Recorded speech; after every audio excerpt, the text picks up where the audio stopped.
我们今天继续学习摄影艺术创作的有关知识。今天我们来讲一讲画面留白，也就是画面当中空白的处理。所谓的空白呢，不一定是指画面当中一定是纯黑和纯白的部分，凡是在画面当中缺乏实体意义的部分，我们都可以把它看成是空白的部分。它可能是一片天空，可能是一片水面，可能是一片被长焦调虚了的模模糊糊的背景只要它缺乏实体意义，我们都可以把它看成是空白。空白在画面当中有很重要的作用。首先我们说画面当中主体周围有没有空白，以及空白的多少，它会影响到这个被摄主体的突出程度。一般来讲呢，主体周围有一定的空白，它容易突出，而如果缺少基本的空白，被各种景物夹杂裹挟其中，它就不容易被突出。我们来看这幅画面，这幅画面呢是著名摄影家卡迪埃布列松早年拍摄的一张画面。这张画面的题目呢叫做在英王加冕仪式上。我们可以看到这个画面当中最容易找到的人，最突出的人就是躺在画面下方的这个人。为什么最容易看到他呢？因为在他的周围我们可以看到有比较多的这样的空白，要找上面的某一个人可能就比较困难，因为大家都是挤在一块儿了。那么这张画面拍的是当年英王要举行加冕登基大典的时候，吸引了很多人要去看下面躺着这个人呢肯定特别想看，很早就到了现场去等待但是因为他去得太早，等得太久，当活动真正开始的时候，他已经困得不行扛不住了倒在地上睡着了。那么空白的第二个作用呢，空白呢容易使画面简洁这点大家很好理解画面当中空白部分多，实体对象就少实体对象少呢，自然画面就会显得比较简单，比较干净。我们看这张画面，也是我拍摄的一张画面，叫哈德逊河。这是06年在纽约做访问学者的时候拍的纽约州和新泽西州之间的这个界河哈德逊河。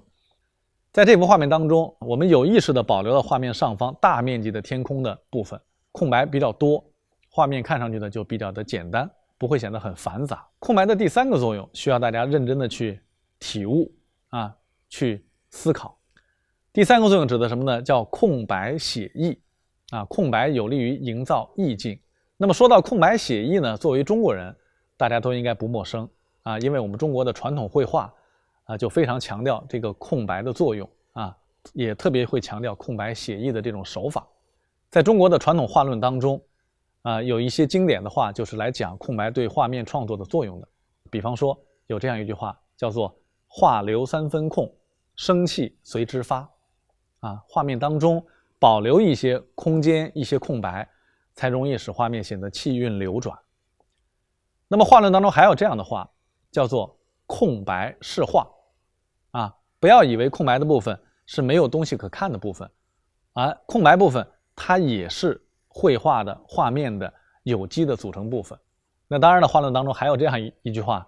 更有意思它讲的叫做无画处皆为妙境也就是说没有画东西的地方，空白的地方恰恰是非常玄妙，值得我们去认真的去思考去体悟的部分。那么这些话其实都是在讲空白写意空白对于画面创作的这样的作用。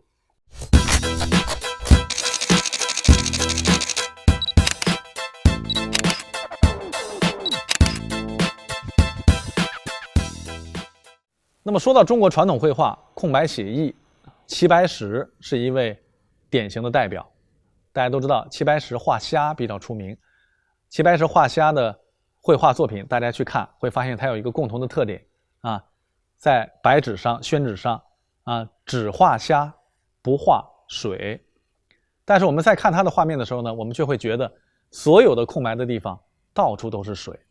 水的感觉还很强，水还显得特别的清澈，由此呢显得这些虾呢会很灵动。我们现在看到这幅画面就是齐白石的一个代表作《五虾图》，我们可以看到刚才我们说的几个特点都在当中可以体现出来。那么空白的处理我们怎么来处理画面当中空白呢？在什么地方应该留的白多一些，在什么地方应该留的少一点呢？一般情况下我们需要在被摄对象的正面或前方留比较多的空白，这是常规的做法。具体来说，就是在人或者是动物的视线的前方留比较多的空白，在运动物体的运动的趋向方留比较多的空白。如果被摄物体是一个静止的是一个方向感不明确的这样一个景物的话，那么我们一般习惯于在光线的入射方留比较多的空白，这都是我们常规的做法。就像现在我们看到这个画面，这是我12年在美国拍的一张画面，抓拍了天空当中的一只飞鸟我们可以看到这只飞鸟在它的运动的趋向方，在它的前方，我们留了比较多的空白，这是一个正常的画面留白的一种做法那么当然呢，为了避免画面显得太空，我们是在前景的位置正好有一些绿色的植物，出现了2个虚影，在画面中有一点填补，但总体来讲，画面的右边还是这个空白的部分。那么同样是拍飞鸟，那么在07年我在洛杉矶海滩拍的这张飞鸟，大家可以看到它的留白跟刚才那张就是不一样的。这张的留白我们可以看到鸟的前方空白少，鸟的后方空白多。那么这种处理方法某种角度来讲它就是一个反常规的它不是按照刚才我们说的常规的方法来做的那么但是呢，这个画面我们之所以在前方留的少，后方留的多，我们是为了营造一种比较强烈的这样的速度感，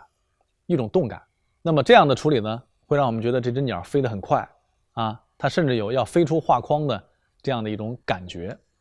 所以我们讲留白的常规方法是在正面和前方留比较多，但是呢，具体操作起来以后呢根据创作的目的不同，需要不同，我们也可以反常规来做。